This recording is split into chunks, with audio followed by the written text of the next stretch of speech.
حضرت واصف علی واصف رحمۃ اللہ کا بڑا پیارا جملہ ہے کہ پریشانی حالات کی وجہ سے نہیں خیالات کی وجہ سے ہوتی ہے. ہماری پریشانیاں ہماری غلط فہمیاں ہوتی ہیں. ہم نے غلط پیمانے بنا لیے خوش نصیبی بد نصیبی کامیابی اور ناکامی کے. قرآن پاک میں اللہ تعالیٰ ارشاد فرماتا ہے کہ میں جب ہم ایمان لے آئے, جب ہم نے کلمہ پڑھ لیا تو اب اللہ نے کہہ دیا ہے کہ میں آزماؤں گا بھوک سے اور خوف سے. خطرناک بھوک کون سی ہے کہ خواہش بھی اور پوری بھی نہ ہو رہی ہے. خوف کیا ہے کہ جو حاصل شدہ چیزیں ہیں وہ چھن نہ جائے. آج آپ دیکھ لیں کہ آرزویں بڑھتی جا رہی ہیں, کمپیریزن بہت زیادہ ہو گیا. رسول اللہ صلی اللہ علیہ وسلم کی حدیث ہے کہ جب بھی دیکھو اپنے سے نیچے کو دیکھو, سر اٹھا کے اللہ سے کچھ مانگنے سے پہلے سر جھکا کے وہ ساری نعمتیں گن لو جو اللہ نے پہلے سے دی ہوئی ہیں. اینگزائٹی وسوسوں کی نیگیٹو تھاٹس کی بیماری ہے, یا ماضی کا پچھتاوا یا مستقبل کے اندیشے. پریزنٹ مومنٹ میں بندہ نہیں رہتا, یا ماضی کے اس کے بارے میں سوچتا رہتا ہے. آدھے لوگ تو ماضی بدلنا چاہتے ہیں, دیکھیں کیا چاہتے ہیں. وہ وقت جو ویسے ہی گزر گیا اس کو اپنے دماغ میں پھر سے لا کے, اللہ تو کسی کو اس کی برداشت سے زیادہ نہیں آزماتا, ہم خود کو آزما رہے ہوتے ہیں. خطرہ باہر سے نہیں ہے, کیونکہ اینگزائٹی میں نا ایک فیئر بھی ڈیولپ ہو جاتا ہے, خطرے کا احساس ہوتا ہے. خطرہ باہر سے نہیں ہے, خطرہ اندر سے ہے. شیطان ہماری رگوں میں خون کی طرح دوڑتا ہے اور وہ دو ہی کام کرتا ہے, یا مغرور کر دیتا ہے یا مایوس کر دیتا ہے. جب آپ کے حالات اچھے ہوں گے تو مغرور کر دیتا ہے, یہ اس کا طریقہ واردات ہے. یا اگر کہیں ذرا سختی آئے گی تو وہ آپ کو مایوس کر دے گا. اور اللہ نے تو سیدھا سیدھا کہہ دیا کہ میری رحمت سے مایوس نہ ہونا, میری رحمت میرے غضب پر حاوی ہے. اپنے حال کو نہیں دیکھنا ہوتا, اپنے خیال کو دیکھنا ہوتا ہے. اس دن میں حضرت واصف علی واصف رحمۃ اللہ کی ایک آڈیو سن رہا, اس میں ارشاد فرماتے ہیں کہ پیغمبر کی ابتلا تقرب کی انتہا ہوتی ہے. جتنا پیغمبر تکلیف میں ہوتا ہے اتنا اللہ کے قریب ہوتا ہے. اللہ کی تقسیم امیر اور غریب کی نہیں ہے, خوشی اور غم کی نہیں ہے, قریب اور دور کی ہے. وہ ایک اور جگہ ارشاد فرماتے ہیں کہ اللہ کے راستے کی سب سے راز کی بات یہ ہے کہ مشکل میں بھی آسان رہتا ہے. دیکھیں, چھوٹے ڈر کو بڑا ڈر ختم کرتا ہے. ہم دنیا کو لے کے الجھ گئے ہیں. رسول اللہ صلی اللہ علیہ وسلم کی حدیث ہے کہ یہ دنیا جو ہے نا کافر کے لیے جنت ہے اور مومن کے لیے قید خانہ ہے. ہم نے جو ہمارا مضمون تھا نا وہ ڈپارچر کا تھا, ہم ارائیول کو لے کے بیٹھ گئے اور یہاں سے نکلنا ہی نہیں چاہتے. قید خانے کی سب سے بڑی نشانی یہ ہوتی ہے کہ جب بھی انسان اس سے نکلے تو خوشی خوشی نکلے.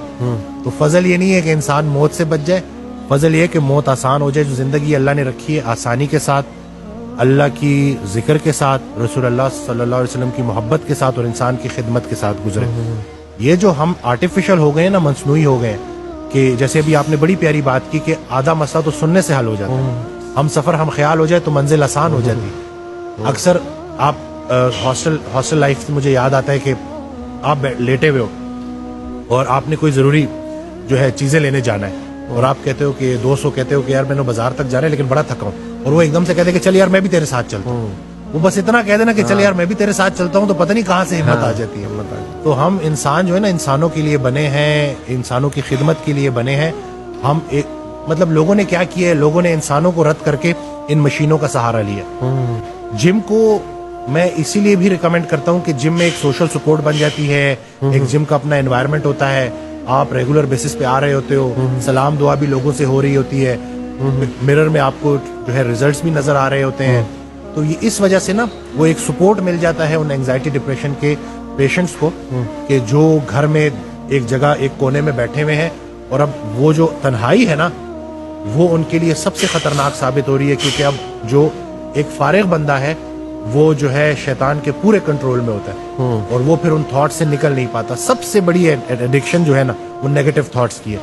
اینگزائٹی ڈپریشن جس نے گزارا ہو اس سے پوچھیں کہ یہ کس حد تک خطرناک ہوتی ہے. ایکسرسائز کچھ ہارمونلی بھی چیزیں چینج کرتی ہے, یہ بھی میں بتا دوں. ایکسرسائز ہوپ مالیکیول ریلیز کرتی ہے. جب ہم مسلس کو کانٹریکٹ کرتے ہیں تو ہوپ مالیکیول ریلیز ہوتا ہے جس کے اینٹی اینگزائٹی اور اینٹی ڈپریسنٹ افیکٹس ہیں. یہ جو لیکٹک ایسڈ ریلیز ہوتا ہے جو ہمارے جب ہم رننگ کر رہے ہوتے ہیں یا ایکسرسائز کر رہے ہوتے ہیں اور ہمارے مسل جل رہے ہوتے ہیں, یہ لیکٹک ایسڈ پروڈیوس ہو رہا ہوتا ہے, یہ لیکٹیٹ برین میں جا کے اینٹی اینگزائٹی افیکٹ دیتا ہے. تو یہ جو ایکسرسائز ہے نا کہ مشقت, یہ تھوڑی دیر کے لیے تو ہمیں ذرا بھاری لگتی ہے, لیکن اس کے جو مینٹل ہیلتھ کے اوپر بینیفٹس ہیں نا وہ کوئی بھی جا کے دیکھ سکتا ہے, ریسرچ آرٹیکلز پڑھ سکتا ہے کہ دنیا کتنا اس کے اوپر کام کر رہی ہے. ہمیں تو دین اسلام اللہ نے دیا تھا جو ہماری اسٹرینتھ تھی, ہم انفارچونیٹلی اس کو سمجھ نہیں پائے. قرآن ہم نے ترجمے سے نہیں پڑھا, اور ہماری شاید وہ پرائرٹیز ہی چینج ہو گئی ہیں کہ ہم جو اصلی خوشی ہے نا اس کو نہیں محسوس کر پاتے, اور ہم نے بے جان چیزوں میں اپنی جان اٹکائی ہوئی ہے. اس لیے بیماریاں اور یہ پریشانیاں آ گئی. جتنا آپ اللہ کے قریب ہوگے اتنا آپ انسانوں کے قریب ہوگے. بلکہ حضرت واصف علی واصف رحمۃ اللہ کی ایک آڈیو میں نا وہ بڑی انہوں نے پیاری بات کی کہ جب بھی رات کو سونا, اللہ نے تمہیں کسی مقصد سے بھیجا, بے مقصد نہیں بھیجا. تو رات کو سونے سے پہلے خود سے کویشچن کیا کرو کہ کیا میری ذات لوگوں کے لیے بے ضرر ہے؟ اگر ہے تو مبارک ہو, دین کی ابتدا ہو گئی. پھر اگلا کویشچن کرو کہ کیا میری ذات سے لوگوں کو نفع ہو رہا ہے؟ اگر تو جواب ہاں میں ہے تو مبارک ہو, دین مکمل ہو گیا. دین کی ابتدا بے ضرر ہونے سے ہوتی ہے اور انتہا فائدہ بخش ہونے سے ہوتی. تو یہ ہم نے نا اس چیز کو لے کے چلنا ہے. اور یقین جانے میں خود اپنی جرنی بھی شیئر کر چکا ہوں. میں نے 3 ایئرز انگزائٹی کے ساتھ گزارے ہیں اور اس پورے پروسیس میں نا میں نے بڑا کچھ سیکھا. کیونکہ انسان وہ کہتے ہیں نا ڈوبتے کو تنکے کا سہارا, تو چھلانگے مار رہا ہوتا ہے, کچھ نہ کچھ ڈھونڈ رہا ہوتا ہے. تو اسی دوران میں نے بڑی چیزیں سیکھی. وہ راحت جو تمہیں سلا رہی ہے اس سے وہ تکلیف بہتر ہے جو تمہیں جگا رہی ہے. یہ جو اللہ کی طرف سے جو تکالیف آتی ہیں نا, یہ دعوت نامے ہیں جگانے کے لیے. کیا ہے میرے بندے, جاگ, کہیں زیادہ آرام پسند تو نہیں ہو گیا, کہیں زیادہ کمفرٹ میں تو نہیں چلا گیا, کہیں آس پاس دیکھ رہے یہ جو پڑوسیوں کے حقوق کے اوپر صحابہ سمجھتے کہ شاید جائیداد میں بھی ان کو حصہ نہ دے دیا جائے. تو یہ پورا اسلام جو ہے نا, یہ پورا کا پورا آپ کے پاس آپ کی پرابلمز کا حل ہے.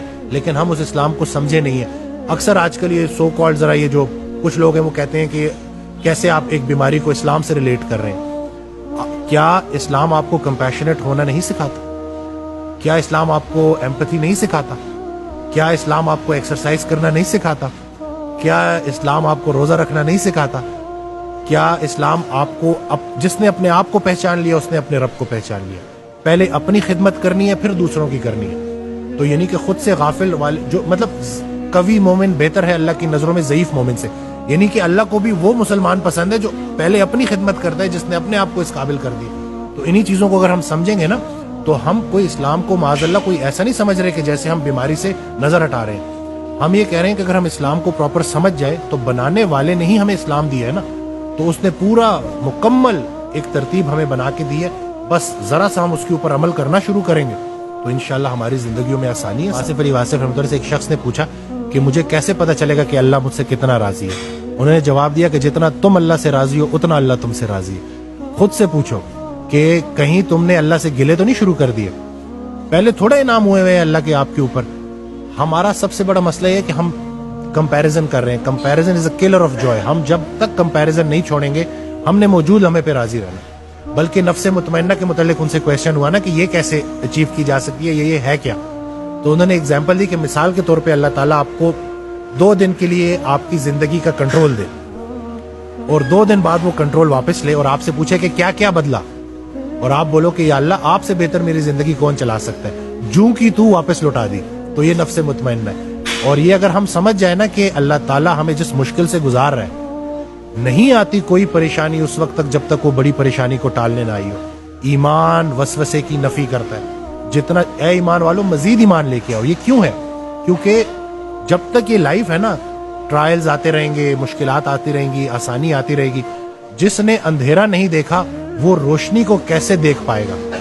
یہ دونوں, خیر کا خالق بھی اللہ ہے, شر کا خالق بھی اللہ ہے. بہت سارے لوگ نا جو گناہوں میں مبتلا ہو جاتے ہیں اور پھر وہ نا امید ہو جاتے ہیں, کیونکہ گناہ کے ذریعے شیطان کیا کرتا ہے کہ آپ کا دعاؤں پر سے یقین چھین لیتا ہے کہ اتنے گناہ ہو گئے اب کیا ہو سکتا ہے.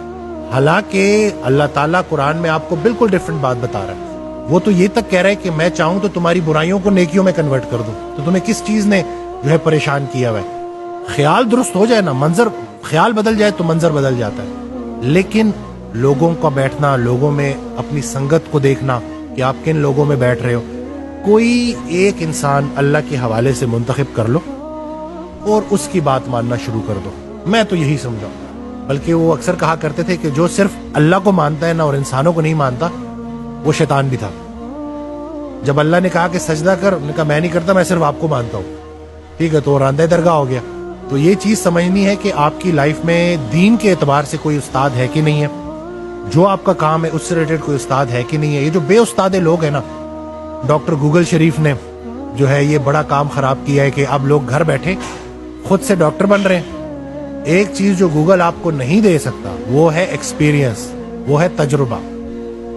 جتنا علم اطاعت سے ملتا ہے اتنا کسی کتاب سے نہیں ملتا.